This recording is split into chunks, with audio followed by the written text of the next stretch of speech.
ಇನ್ನು ಕೆಲವರು ಭಾಷಣ ಮಾಡ್ತಾರೆ, ಅದ್ಭುತವಾಗಿ ಭಾಷಣ ಮಾಡ್ತಾರೆ. ನಾನು ಪ್ರಿನ್ಸಿಪಲ್ ಆಗಿದ್ದಾಗ ಭಾಳ ಸಲ ಲಖನೌಗೆ ಹೋಗ್ಬೇಕಾಗ್ತಿತ್ತು. ಅಲ್ಲೊಂದು ಬೋರ್ಡ್ ಆಫ್ ಕಮಿಟಿ ಚೇರ್ಮನ್ ಆಗಿದ್ದೆ ನಾನು. ಅಲ್ಲಿಂದ ನಾನು ವಾಪಸ್ ಬೆಂಗಳೂರು ಬರ್ಬೇಕಾದ್ರೆ ಒಂದೇ ಹಾದಿ, ಅಂದರೆ ಲಖನೌದಿಂದ ವಾರಣಾಸಿಯಿಂದ ದಿಲ್ಲಿಯಿಂದ ಬೆಂಗಳೂರು ಫ್ಲೈಟ್ ಇತ್ತು. ಲಖನೌದಲ್ಲಿ ಒಬ್ಬರು ಬನಾರಸ್ ಹಿಂದೂ ಯೂನಿವರ್ಸಿಟಿ ಪ್ರೊಫೆಸರ್ ಬಂದಿದ್ರು. ರಾಮಾಯಣದ ಬಗ್ಗೆ ಮಾತಾಡಿದ್ರಪ್ಪ, ಏನ್ ಚಂದ ಮಾತಾಡೋದ್ರಿ ಅದು. ಛೇ ಛೇ ಛೇ ಛೇ, ಕೂತವ್ರು ಎಲ್ಲರ ಕಣ್ಣಲ್ಲಿ ನೀರು ಬರ್ಸ್ಬಿಟ್ರು. ರಾಮಾಯಣದ ಜೀವನ ಮೌಲ್ಯಗಳು ಅಂತ ಭಾಷಣ ಮಾಡಿದ್ರು ನಿರರ್ಗಳವಾಗಿ 1 ತಾಸು. ನಾನು ಬಹಳ ಇಂಪ್ರೆಸ್ ಆಗ್ಬಿಟ್ಟೆ. ಮತ್ತೆ ಎಲ್ಲಿ ಹೋಗ್ತೀರಿ? ನಾನು ಬನಾರಸ್ಗೆ ಹೋಗ್ತೀನಿ ಅಂದ್ರು. ಬನ್ನಿ ನನ್ನ ಕಾರಲ್ಲಿ ಹೋಗೋಣ ಅಂತ. ಹೇಗಿದ್ದು ಬನಾರಸ್ಗೆ ಹೋಗ್ಬೇಕಲ್ಲ, ನಾನು ಅಲ್ಲಿಂದ ವಿಮಾನ ಹಿಡ್ಕೊಂಡು ಹೋಗ್ಬೇಕು ಅಂತ. ಆಯ್ತು ಬನ್ನಿ ಅಂದ್ರು. ನನಗೂ ಖುಷಿ ಆಯ್ತು, ಜೊತೆಗೆ 3-4 ತಾಸು ಹೋಗ್ತೀವಲ್ಲ ಕಾರಲ್ಲಿ ಅಂತ. ಏನು ರಾಮಾಯಣ ಕೋಟ್ ಮಾಡೋರು, ಮಹಾಭಾರತ ಕೋಟ್ ಮಾಡೋದು ನೋಡಿದಾಗ ಅಯ್ಯೋ ಅದ್ಭುತಪ್ಪ ಮನುಷ್ಯ ಆಯ್ತಾ ಅನ್ಕೊಂಡೆ ನಾನು. ಅದು ನಾವು ಬನಾರಸ್ಗೆ ಹೋದಾಗ ಏರ್ಪೋರ್ಟಿಗೆ ಹೋದ್ವಿ. ಅದು ಕಠ್ಮಂಡುದಿಂದ ಬರ್ಬೇಕು ವಿಮಾನ, ಕ್ಯಾನ್ಸಲ್ ಆಗಿಬಿಡ್ತು. ನಮ್ಮ ಹಣೆ ಬರಿದೆಯಲ್ಲ, ಯಾವುದೊಂದು ಹೋಟೆಲ್ ಟಿಕೆಟ್ ಕೊಡ್ತಾರೆ, ಲೀರಿ ಅಂತಾರೆ. ಅವನೇನಂದ ಪ್ರೊಫೆಸರು, ಹೇಗೋ ಟಿಕೆಟ್ ಕ್ಯಾನ್ಸಲ್ ಆಗಿದೆ, ನಾಳೆ ಬೆಳಗ್ಗೆ ಹೋಗೋದು, ನೀವು ನಮ್ಮ ಮನೆಗೆ ಬಂದ್ಬಿಡಿ, ಟೀ ಕುಡ್ಕೊಂಡು ಹೋಗ್ಬೋದು ಅಂತ. ನನಗೂ ಭಾಳ ಇಂಪ್ರೆಸ್ ಆಗಿದ್ನಲ್ಲ ಅವ್ರ ಬಗ್ಗೆ. ಮನೆಗೆ ಹೋದೆ. ಬನಾರಸ್ ಹಿಂದೂ ಯೂನಿವರ್ಸಿಟಿ ಕ್ಯಾಂಪಸ್ ಅಲ್ಲೇ ಪ್ರೊಫೆಸರ್ ಮನೆ, ದೊಡ್ಡ ಮನೆ. ಒಳಗಡೆ ಒಂದು ಸಿಟ್ಔಟು, ಅದ್ರೊಳಗಡೆ ಒಂದು ದೊಡ್ಡ ಹಾಲಲ್ಲಿ ಸೋಫಾ ಹಾಕಿದ್ದಾರೆ. ಒಂದು ಕಡೆ ದಿವಾನ್ ಅಂತ ಇರುತ್ತಲ್ಲ, ಅದ್ರ ಮೇಲೆ ಒಬ್ಬರು ಅಜ್ಜಿ ಮಲ್ಕೊಂಡಿದ್ರು. ಇವರಿಗೆ ಸುಮಾರು 65 ಇರ್ಬೇಕು ಆವಾಗ ವಯಸ್ಸು. ಅವ್ರ ತಾಯಿ ಆಕೆ ಮಲ್ಕೊಂಡಾಕೆ ಸುಮಾರು 85-88 ವರ್ಷ ಇರ್ಬೇಕು ಆಕೆಗೆ. ಈತ ಒಳಗೆ ಹೋದ ತಕ್ಷಣ ಅದು ಏನು ಕೋಪ ಬಂದ್ಬಿಡುತ್ತೋ ಅವನಿಗೆ. ಹೆಂಡತಿ ಬೈದ್ರು, ಸರಿಯಾಗಿ ಬೈದ್ರು. ಈ ಮುದುಕಿನ ಮಲಗಿಸ್ಬೇಡ ಅಂತ ಹೇಳಿದ್ದೆಲ್ಲ, ಇಲ್ಲಿ ಒಳಗೆ ಕಳ್ಸಕ್ಕೇನು ಕೊನೆಯೊಳಗೆ. ಮನೆಗೆ ಯಾರು ಬಂದ್ರೆ ದರಿದ್ರ ಮಲ್ಕೊಂಡಿರ್ತದೆ ಹಾಸಿಗೆ ಮೇಲೆ ಹಂಗೇನೆ. ಒಂದು ಧಡ ಧಡ ಧಡ ಬೈಯೋಕ್ ಶುರು ಮಾಡೋದು ಹಿಂದಿಯಲ್ಲಿ. ಅಜ್ಜಿ ಹೆಂಗಿರ್ಬೇಕ್ರಿ 87ಕ್ಕೆ? ಐಶ್ವರ್ಯ ರಾಯ್ ಇದ್ದಂಗೆ ಇರೋಕ್ಕಾಗತ್ತಾ? ಹೆಂಗಿರ್ಬೇಕು ಹಂಗಿದ್ರಪ್ಪ ಪಾಪ ಅವ್ರು. ಇವ್ರು ಹಾಕಿ ಇಲ್ಲಿ ದರಿದ್ರ ಇದಾಕೆ ಕುಡ್ಸಿಕೇನು, ಒಳಗೆ ಕರ್ಕೊಂಡು ಹೋಗೋ ಅಂತ ಜೋರಾಗಿ ಬೈದ್ರು. ಒಂದು ಕ್ಷಣದಲ್ಲಿ ನನ್ನ ಮನಸ್ಸಲ್ಲಿ ತಾಕಲಾಟ ಬಂತು. ನಿಜವಾದ ವ್ಯಕ್ತಿ ಯಾರು? ಅಲ್ಲಿ ಭಾಷಣ ಮಾಡಿದವನೋ, ಇಲ್ಲಿ ಮನೆಯಲ್ಲಿ ಮಾತಾಡಿದವನು? ಈ 4 ತಾಸು ಕೇಳಿದ ರಾಮಾಯಣ ಒಂದು ಕ್ಷಣದಲ್ಲಿ ಕರಗಿ ಹೋಯ್ತು ನನ್ನ ಮನಸ್ಸಲ್ಲಿ. ಅಂದ್ರೆ ಸಂಸ್ಕೃತಿ ಬರೀ ಬಾಯಿ ಮಾತಿನ ಚತುರತೆಯಿಂದ ಬರೋಲ್ಲ, ನಡವಳಿಕೆಯಿಂದಾನೇ ಬರಬೇಕಾದ ಅಲ್ವಾ? ಯಾವ ಕೃತಿಯಿಂದ ನನ್ನ ಜೀವನಕ್ಕೆ ಬಹಳ ಒಳ್ಳೇದಾಗತ್ತೋ ಅದು ಸಂಸ್ಕೃತಿ ಅಂತ. ಯಾವುದು ಒಳ್ಳೇದು ಅಂದ್ರೆ ಏನು? ನಾನು ಯಾವುದೋ ಜೀವನದ ಆದರ್ಶಗಳನ್ನು ಇಟ್ಕೊಂಡಿದ್ದೇನೆ, ಯಾವ ನಡವಳಿಕೆಯಿಂದ ನನ್ನ ಜೀವನ ಆದರ್ಶದ ಹತ್ರ ಹೋಗೋಕೆ ಸಾಧ್ಯ ಇದೆಯೋ ಆ ನಡವಳಿಕೆಯನ್ನ ಸಂಸ್ಕೃತಿ ಅಂತ ಕರಿತೀವಿ. ನಡವಳಿಕೆ ಅದು. ಹಾಗಾದ್ರೆ ಈ ಸಂಸ್ಕೃತಿ ಎಲ್ಲಿತ್ತು ಮೊದಲು? ಇದು ಪ್ರಕೃತಿಯಲ್ಲಿತ್ತು ಅಂತ ಹೇಳ್ತಾರೆ.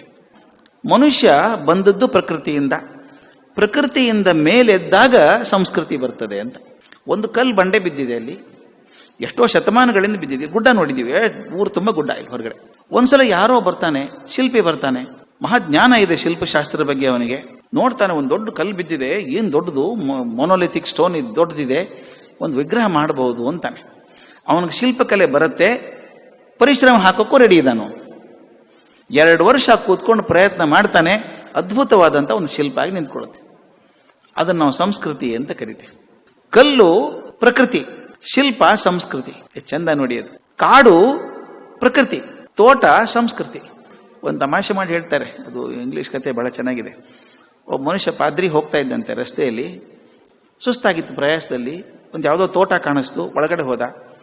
ಅವನು ಕೂತ್ಕೊಳ್ಳಿ ಪಾದ್ರಿಗಳು ಬಂದಿದ್ದೀರಿ ಅಂತ ಕುಡಿಯೋಕೆ ನೀರು ಕೊಟ್ಟ. ನೋಡಿದ್ರು, ತೋಟ ತುಂಬ ಚೆನ್ನಾಗಿದೆಯಪ್ಪ, ಭಗವಂತನ ಕೃಪೆ, ತೋಟ ತುಂಬ ಚೆನ್ನಾಗಿದೆ ಅಂದರು.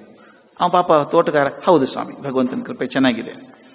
3-4 ಸಲ ಹೇಳಿದ್ರು ಪಾದ್ರಿಗಳು, ಭಗವಂತನ ಕೃಪೆ ತೋಟ ಚೆನ್ನಾಗಿ ಸಿಕ್ಕಿದೆ, ಭಗವಂತನ ಕೃಪೆ ತೋಟ ಚೆನ್ನಾಗಿ ಸಿಕ್ಕಿದೆ. ಅವನು ರೇಗ್ ಹೋಗ್ಬಿಡ್ತು ಅವನಿಗೆ. ತಿರ್ಗಾ ಮರ್ಗ ಭಗವಂತ ಅಂತೀರಿ ಸ್ವಾಮಿ ನೀವು? ಭಗವಂತ ನಡೆಸುವಾಗ ಹೆಂಗಿದ್ದ ನೋಡ್ಕೊಂಡಿಲ್ಲ, ನಾ ಕಷ್ಟಪಟ್ಟು ತೋಟ ಮಾಡಿದ್ದೀನಿ ಅದನ್ನ ಅಂತ.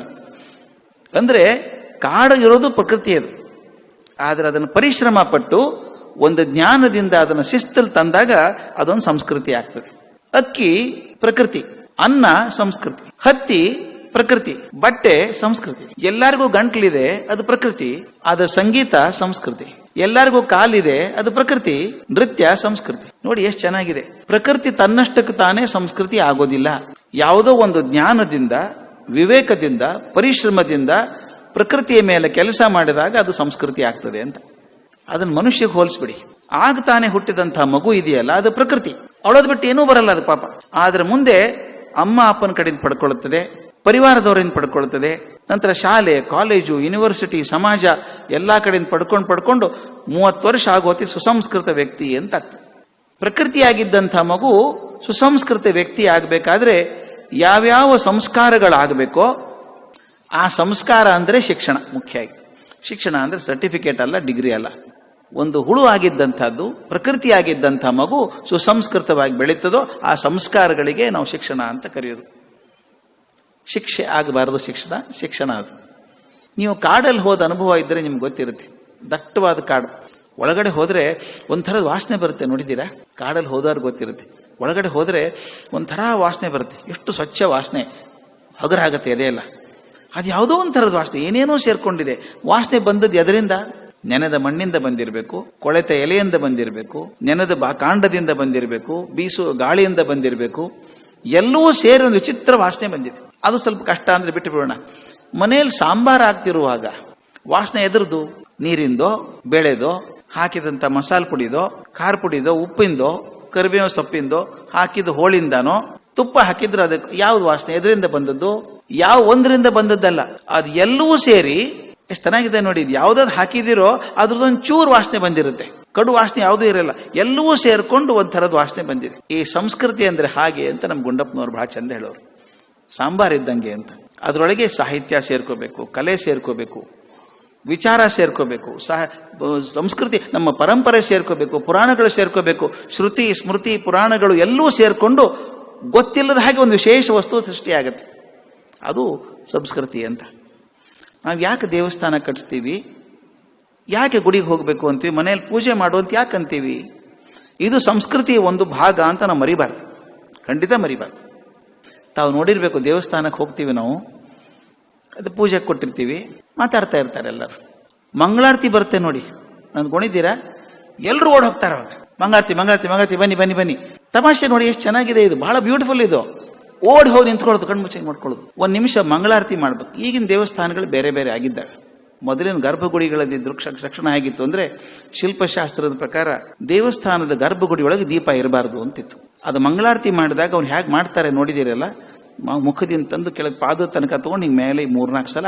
ಯಾಕೆ ಹಂಗೆ ಮಾಡ್ತಾರೆ ಅಂದ್ರೆ ಪ್ರಯತ್ನ ಮಾಡಿದಾಗ ಮಾತ್ರ ಭಗವಂತ ಕಾಣಿಸ್ಬೇಕು. ಅದು ಶೋಕೇಶ್ನಾಗ ಇಟ್ಟಂತ ಗೊಂಬೆ ಅಲ್ಲ, ಪ್ರಯತ್ನ ಮಾಡಿದ್ರೆ ಮಾತ್ರ ಭಗವಂತ ಕಾಣಿಸ್ಬೇಕು ಅಂತ ಇರೋದು ಆ ಮಂಗಳಾರತಿ ಮಾಡಿದಾಗ. ತಮಾಷೆ ನೋಡಿದ್ದೀರಾ ನೀವು? ಮಂಗಳಾರತಿ ಮಾಡುವಾಗ ಅಲ್ಲೋ ನಿಂತ್ಕೊಂಡ್ಬಿಟ್ಟು ಕಣ್ಣು ಮುಚ್ಕೊಂಡ್ಬಿಡೋದು. ಅವಾಗ ಎಲ್ಲರೂ ಮಾಡೋದು ಅದೇನೆ, ಕಾಣಿಸೋದೇ 1 ನಿಮಿಷ ಮಂಗಳಾರತಿ ಮಾಡುವಾಗ. ಅಲ್ಲಿ ತನಕ ಬೇರೆ ಏನೋ ಕೆಲಸ ಮಾಡ್ತಿದ್ದವರು ಮಂಗಳಾರತಿ ಮಾಡ್ತಿ ಕಣ್ಣು ಮುಚ್ಕೊಂಡ್ಬಿಡೋದು. ಅಲ್ಲಿ ಹೋಗಿ ಅಲ್ಲಿ ನಿಮ್ ಕಂಡತ ಮೂರ್ತಿ ವಿಗ್ರಹ ಕಾಣಿಸ್ತಲ್ಲ, ಕಣ್ಣು ಮುಚ್ಕೊಳ್ಳೋದಂದ್ರೆ ಏನು? ಅಲ್ಲಿದ್ದಂಥ ಮೂರ್ತಿ ನನ್ನ ಹೃದಯದಲ್ಲಿ ಪ್ರತಿಷ್ಠಾಪನೆ ಆಯಿತು ಅಂತ ನೆನೆಸ್ಕೋಬೇಕು ಅದನ್ನು ಕಣ್ಣು ಮುಚ್ಚಿ. ಇದು ಎಷ್ಟು ಚಂದದ್ದು ಅಂತಂದ್ರೆ, ಒಂದು ಸಲ ನಮ್ಮ ಮನಸ್ಸಿನಲ್ಲಿ ಆ ಭಾವ ಕೂತ್ಕೊಂಡ್ಬಿಟ್ರೆ ಹೆಂಗಾಗ್ತದೆ ಅಂತ. ನಮ್ಮ ಏನು ಮೂರ್ತಿ ರಾಯರು ಅಂತ ತಾವು ಕೇಳಿರ್ಬೇಕು ಹೆಸರು. 101 ವರ್ಷ ಬದುಕಿದ್ರು ಅವರು. ಅವರೊಂದು ಸಣ್ಣ ಘಟನೆ ಬರೀತಾರೆ. ಮೈಸೂರಲ್ಲಿ ಸುಬ್ಬಯ್ಯನ ಕೆರೆ ಅಂತ ಒಂದಿದೆ. ಆ ಕೆರೆ ದಂಡೆ ಮೇಲೆ ಒಂದು ಹಾಳು ಮಂಟಪ ಇದೆ, ಈಗಾದರೂ ಇದೆ ಅದು. ಅಲ್ಲಿ ಕೆಲವರು ಹಿರಿಯರು ಮಾಡ್ತಾರೆ, ಹಿರಿಯರು ಮನೆಯಲ್ಲಿ ಕೂತ್ಕೊಳ್ಳೋದು, ಅಲ್ಲಿ ಕೂತ್ಕೊಂಡು ದಿನ ಏನಾದರೂ ಒಂದು ಪುರಾಣ ಕಥೆ ಆಗಲಿ ಅಂತ ಪುರೋಹಿತರನ್ನು ಗೊತ್ತು ಮಾಡಿದ್ದಾರೆ. ಪುರೋಹಿತರು ಬಂದು ದಿನ ಒಂದು ಕತೆ ಹೇಳಬೇಕು. ಒಂದು 25-30 ಜನ ಹಿರಿಯರು ಕೂತ್ ಕತೆ ಕೇಳ್ತಾರೆ. ಒಂದು ದಿವಸ ಕೃಷ್ಣ ಸಂಧಾನಕ್ಕೆ ಹೋದ ಕತೆ ಹೇಳ್ತಾ ಇದ್ದಾರೆ. ಕೃಷ್ಣ ಹೋಗಿ ದುರ್ಯೋಧನಿಗೆ ಹೇಳ್ತಾನೆ, ನೋಡಪ್ಪ ನಿನ್ನ ದಾಯಾದಿಗಳವರು ತಮ್ಮಂದ್ರು ಅರ್ಧ ರಾಜ್ಯ ಕೊಟ್ಬಿಡು ಅಂತ. ದುರ್ಯೋಧನ ಹೇಳ್ತಾನೆ, ಅರ್ಧ ರಾಜ್ಯ ಕೊಡೋ ಸಾಧ್ಯ ಇಲ್ಲ ಅಂತ. ಕಡೆ ಕೃಷ್ಣ ಬೇಡ್ಕೋತಾನೆ, ಬೇಡಪ್ಪ ನಾನು ಒಪ್ಪಿಸ್ತೀನಿ ಅವ್ರನ್ನ, 5 ಗ್ರಾಮಗಳನ್ನು ಕೊಟ್ಬಿಡು ಸಾಕು. ದುರ್ಯೋಧನ ಉನ್ಮತ್ತನಾಗಿ ಹೇಳ್ತಾನೆ ಸಿಟ್ಟಿಂದ, 5 ಗ್ರಾಮ ಅಲ್ಲ, ಸೂಜಿ ಮೊನೆಗೆ ಹತ್ತುವಷ್ಟು ಮಣ್ಣನ್ನು ಕೊಡಲ್ಲ ಅಂತ ಹೇಳ್ತಾನೆ. ಇದನ್ನು ಎಷ್ಟು ರೋಚಕವಾಗಿ ಪುರೋಹಿತರು ವರ್ಣನೆ ಮಾಡಿ ಹೇಳ್ತಾ ಇದ್ರು ಹರಿಕಥೆಯಲ್ಲಿ ಅಂದ್ರೆ, ಅಲ್ಲೊಬ್ಬರು ಮುದುಕರು ಕೂತಿದ್ರು, ಠಕ್ ಅಂತ ಎದ್ದು ನಿಂತ್ಕೊಂಡ್ಬಿಟ್ರು, ಕೈ ಸೊಟ್ಟ ಮಾಡಿ ಬಯೋಕ್ಷಿತ್ ಮಾಡಿದ್ರು. ಏ ದುರ್ಯೋಧನ, ಹಾಳಾಗಿ ಹೋಗ್ತೀವ ನೀನು, ಅವನು ಯಾರು ಅಂತ ತಿಳ್ಕೊಂಡಿ ನೀನು, ಕೃಷ್ಣ ಪರಮಾತ್ಮ ಅವನು, ನೀನು ಧ್ವಂಸ ಮಾಡ್ಬಿಡ್ತಾನೆ, ಸುಮ್ಮನೆ ಒಪ್ಕೊಂಡ್ಬಿಡು ಅಂತ ಕೂಗಾಡ್ತಾ ಇದ್ರು. ಸುತ್ತಲಿದ್ರಲ್ಲ ಜನ ಎಲ್ಲ ಭುಜ ತಟ್ಟಿ, ಸ್ವಾಮಿ ಕೂತ್ಕೊಳ್ಳಿ, ಎಲ್ಲಿದ್ದೀರಿ ನೀವು, ಕೂತ್ಕೊಳ್ಳಿ ಎಂದ್ರು. ಪಾಪ ಬದುಕರು ನಾಚ್ಕೊಂಡು ಕೂತ್ಕೊಂಡ್ರಂತ. ಅದಕ್ಕೆ ಮೂರ್ತಿ ರಾಯರು ಬರೀತಾರೆ, ಹೌದು ಪಾಪ ಬದುಕರಿಗೆ ದುಃಖ ಆಯ್ತು, ತಪ್ಪೇನು ಮಾತಾಡ್ಬಿಟ್ಟೆ ಅಂತ ಹೇಳಿ. ಆದ್ರೆ ಗಮನಿಸಿ, ಮುದುಕರು ಎದ್ದು ನಿಂತು ಕೂಗಾಡ್ತಿರ್ಬೇಕಾದ್ರೆ ಅವ್ರು ಎಲ್ಲಿದ್ರು ಗೊತ್ತಾ? ದೈಹಿಕವಾಗಿ ಸುಬ್ಬಯ್ಯನ ಕೆರೆಯಲ್ಲೇ ಇದ್ರು, ಆದ್ರೆ ಮಾನಸಿಕವಾಗಿ ಧೃತರಾಷ್ಟ್ರನ ದರ್ಬಾರಲ್ಲಿದ್ರು. ಭೀಷ್ಮ, ದ್ರೋಣ, ಅಶ್ವತ್ಥಾಮ, ಕೃಪಾಚಾರ್ಯ ಹೆಂಗ್ ಮುಂದಿನ ಸಾಲಿನ ಸೀಟ್ ಸಿಕ್ಕಿತ್ತೋ ಹಂಗೆ ಇವ್ರಿಗೊಂದು ಸೀಟ್ ಸಿಕ್ಕಿತ್ತು. ಅದಕ್ಕಿಂತ ಮುಖ್ಯ ಅಂದ್ರೆ ಅವ್ರು ಯಾರಿಗೂ ದುರ್ಯೋಧನನ ಬೈಯೋ ಶಕ್ತಿ ಇರಲಿಲ್ಲ, ಆದ್ರೆ ಮುದುಕರ ಶಕ್ತಿ ಬಂದಿತ್ತು, ಬೈಬೇಡೋ ನೀನು ಅಂತ ಹೇಳುವಂಥದ್ದು ಅಂಥೇಳಿ ಮುಂದೆ ಚಂದ ಬರೀತಾರೆ ಮೂರ್ತಿರಾಯರು. ಇದೇ ಮುದುಕರು 15 ದಿವಸದ ಮೊದಲು ತನ್ನ ದಾಯಾದಿಗಳಿಗೆ ಮೋಸ ಮಾಡಿದ್ದಿರ್ಬೋದು, ಅಥವಾ ಇನ್ನು 15 ದಿವಸ ಮತ್ತೆ ಮೋಸ ಮಾಡ್ಬೋದೇನೋ. ಆದ್ರೆ ಆ ಹೊತ್ತಿಗೆ ಏನಾಗಿತ್ತು ಅಂತ ಹರಿಕತೆ ಕೇಳುವಷ್ಟರ ಹೊತ್ತು ಅವ್ರ ಮನಸ್ಸು ದಾಯಾದಿಗಳಿಗೆ ಮೋಸ ಮಾಡಬಾರ್ದು ಅಂತ ಅನಿಸುತ್ತಾ ಇಲ್ಲೋ? ಆ ಒಂದು ಕ್ಷಣ ಆದರೂ ಮನಸ್ಸನ್ನ ಕೆಟ್ಟ ಚಿಂತನೆಗಳಿಂದ ಕಿತ್ಕೊಂಡು ಸ್ವಲ್ಪ ತಿರುಕು ತಗೊಂಡು ಹೋಗಿತ್ತಲ್ಲ. ಅದಕ್ಕೆ ಹೇಳ್ತಾರೆ, ಇದೇ ಕ್ಷಣದ ಪುನರಾವರ್ತನೆ ಮೇಲೆ ಮೇಲೆ ಮೇಲೆ ಮೇಲೆ ಆಗ್ತಾ ಇದ್ರೆ ನಮಗೆ ಗೊತ್ತಿಲ್ಲದ ಹಾಗೆ ನಮ್ಮ ಮನಸ್ಸು ಚೆನ್ನಾಗಿ ಆಗ್ಬಿಡ್ತದೆ. ಆದ್ದರಿಂದ ಸಂಸ್ಕೃತಿಯ ಮೂಲ ಸ್ಥಾನಗಳಿವು ಅಂತ ಹೇಳ್ತೀವಿ. ದೇವಸ್ಥಾನ ಆಗಲಿ, ಭಜನೆ ಆಗಲಿ, ಪ್ರಾರ್ಥನೆ ಆಗಲಿ, ಇವೆಲ್ಲ ನಮ್ಮ ಸಂಸ್ಕೃತಿಯ ಮೂಲ ಸ್ಥಾನಗಳು. ಯಾಕೆ ಅಂತಂದ್ರೆ ನಮಗೆ ಗೊತ್ತಿಲ್ಲದ ಹಾಗೆ ನಮ್ಮ ಮನಸ್ಸನ್ನು ಬದಲಾಯಿಸ್ತವೆ ಅಂತ.